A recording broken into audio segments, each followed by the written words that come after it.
दर्शी जिज्ञासुओं को, सभी प्रबुद्ध जनों को, सभी ज्ञान प्रेमियों को और सभी गीता प्रेमियों को मेरी ओर से और मेरी संस्था डूअर्स पैराडाइज फाउंडेशन के सभी सदस्यों की ओर से सादर जय श्री कृष्ण। आज हम वर्तमान युग में आध्यात्मिक चिंतन की श्रृंखला के तहत गीता के 6वें अध्याय के अंतिम श्लोक अर्थात 47वें श्लोक की व्याख्या कर रहे हैं। 46वें श्लोक में भगवान श्री कृष्ण ने योगी की महिमा का कथन और अर्जुन को योगी बनने की आज्ञा दे डाली। और इस श्लोक में सब योगियों से अनन्य प्रेम से, सब योगियों में से अनन्य प्रेम से श्रद्धा पूर्वक भगवान का भजन करने वाले योगी की प्रशंसा की। तो भगवान ने सीधे सीधे कहा कि जो निष्काम भाव से कर्म करते हुए मेरा भजन करता है वह मुझे बहुत प्रिय है। इसलिए अर्जुन, जो मैंने पहले कहा कि तू योगी बन जा, उसको समझो। और यहाँ इस अध्याय का ध्यान योग का उपसंहार उन्होंने कर दिया।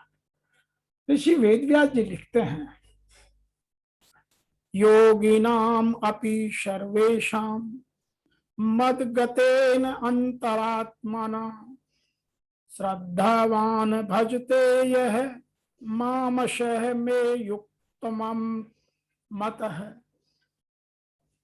इन सभी योगियों में से जो श्रद्धावान योगी मुझ में लगे हुए अंतरात्मा से मुझे भजता है, वह योगी मुझे सबसे अधिक मान्य है, श्रेष्ठतम मान्य है। तो यहां भगवान ने सीधा सीधा जो निष्काम भाव से भगवान का भजन करता है उसको सर्वप्रिय कह दिया।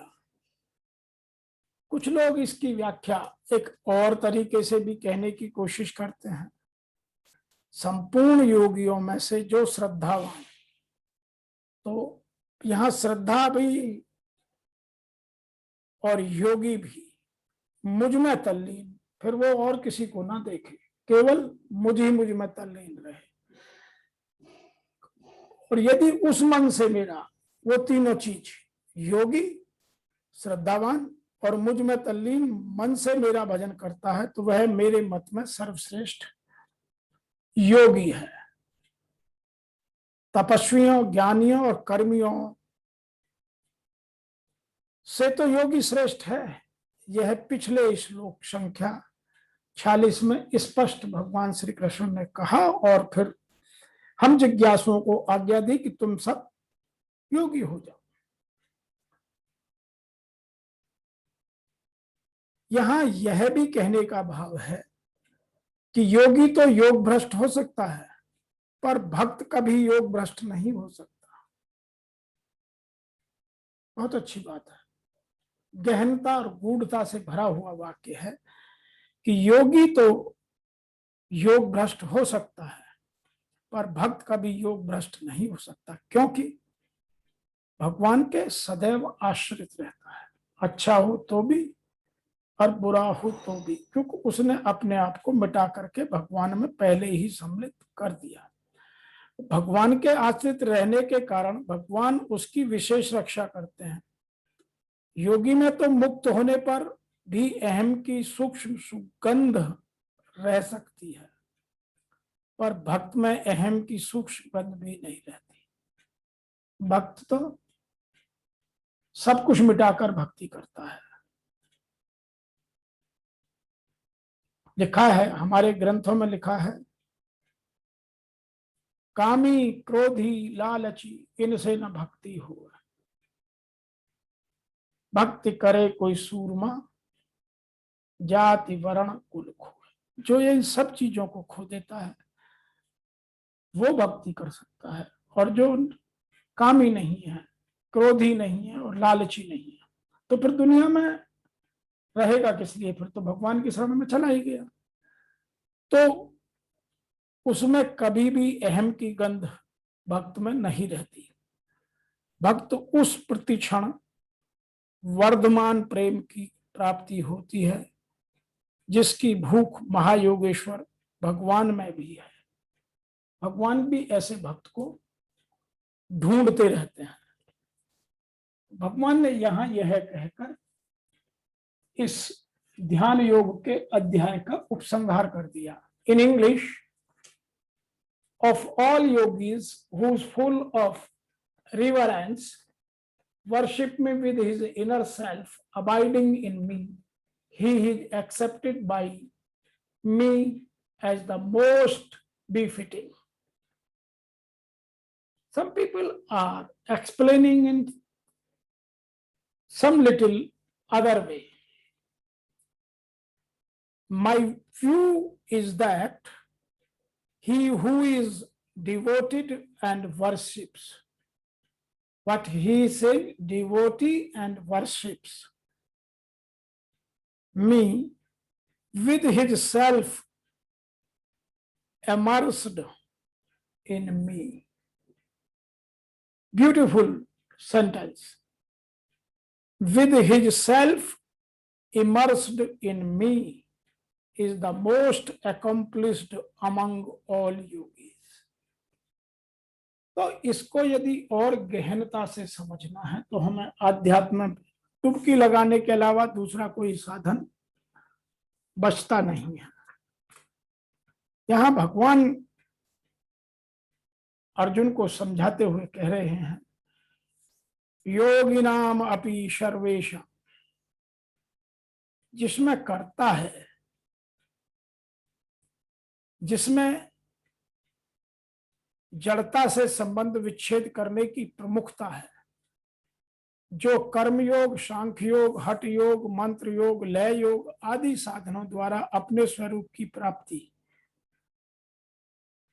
अर्थात अनुभव में ही लगे हुए हैं, वे योगी सकाम तपस्वियों, ज्ञानियों और कर्म योगियों से श्रेष्ठ हैं।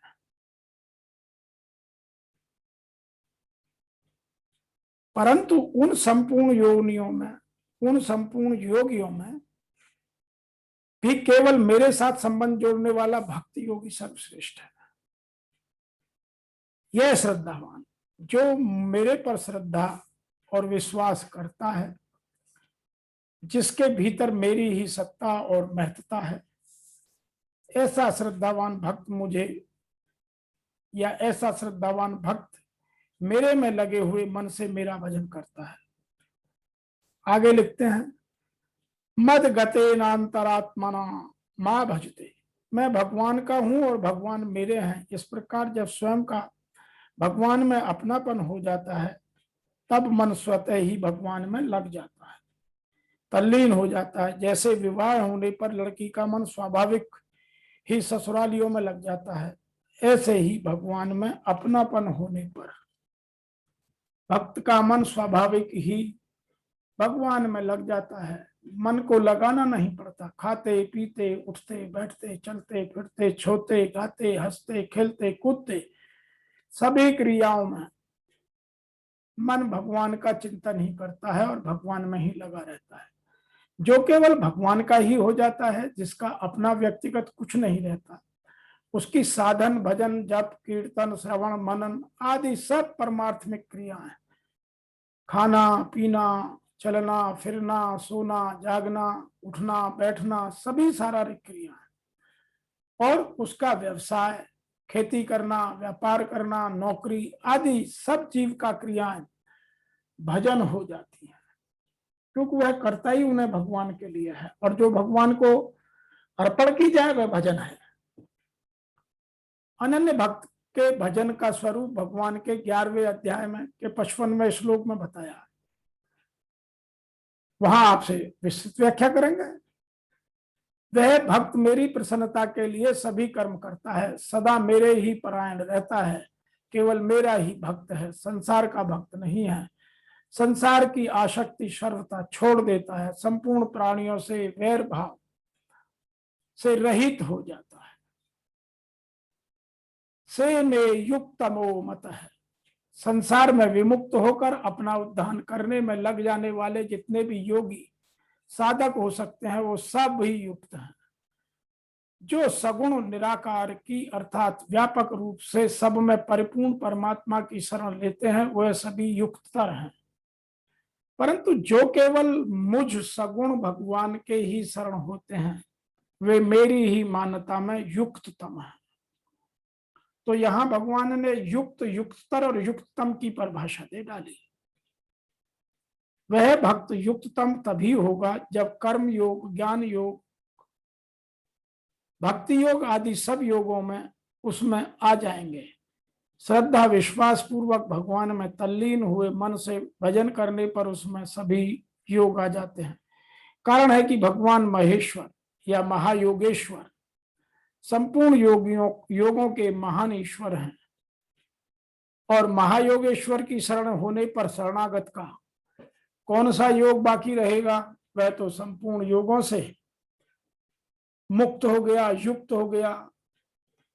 इसलिए भगवान ने उसको युक्ततम कहा है। युक्तम भक्त कभी योग भ्रष्ट हो ही नहीं सकता। कारण है कि उसका मन भगवान को कभी छोड़ नहीं सकता, तो भगवान भी उसको नहीं छोड़ सकते। अंत समय में वह पीड़ा, बेहोशी आदि के कारण भगवान याद ना कर सके तो भगवान उसको याद करते हैं।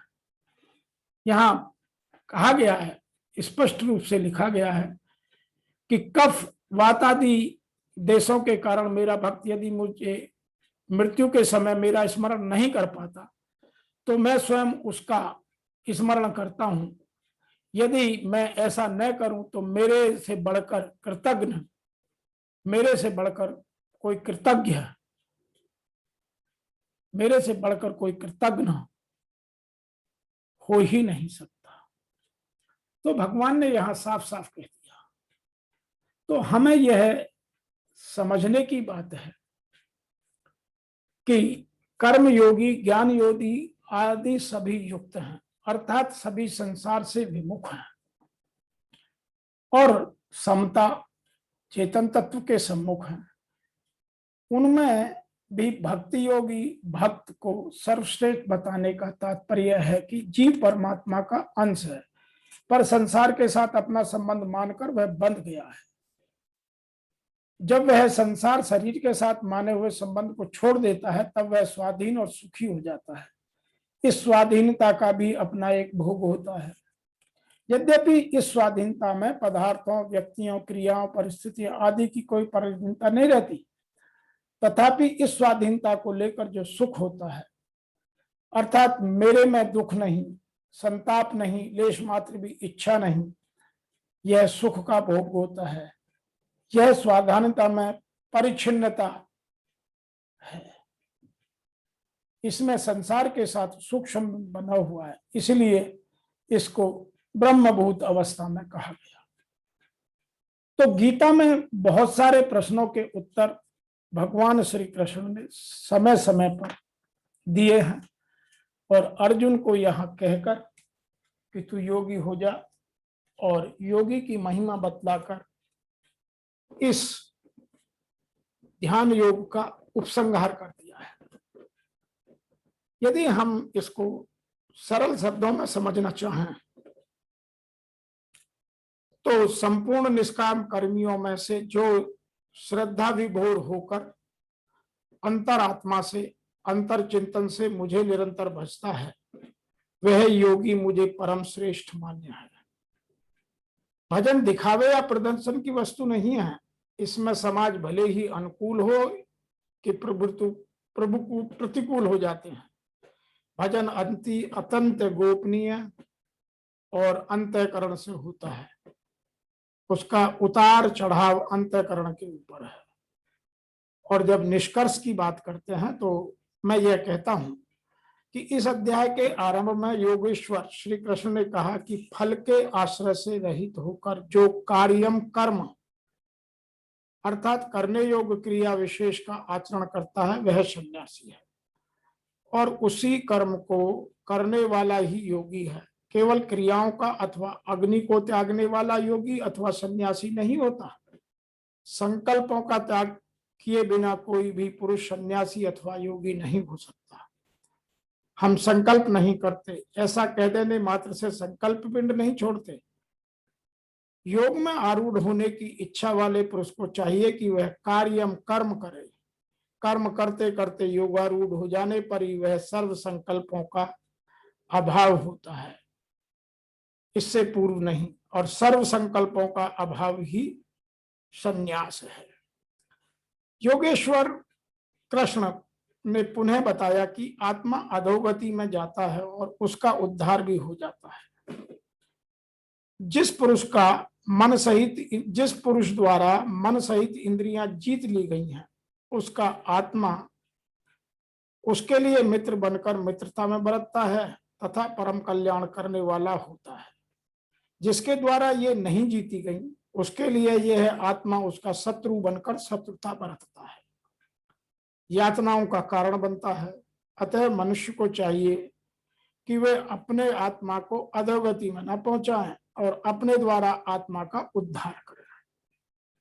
उन्होंने प्राप्ति वाले योगी को रहनी बताई, यज्ञस्थली, बैठने का आसन, बैठने के तरीके पर उन्होंने स्पष्ट कहा कि स्थान एकांत और स्वच्छ हो, वस्त्र मृग चर्म अथवा कुश की चटाई में से कोई एक आसन हो, कर्म के अनुरूप चेष्टा, युक्ताहार विहार, सोने जागने पर संयम पर उन्होंने बल दिया।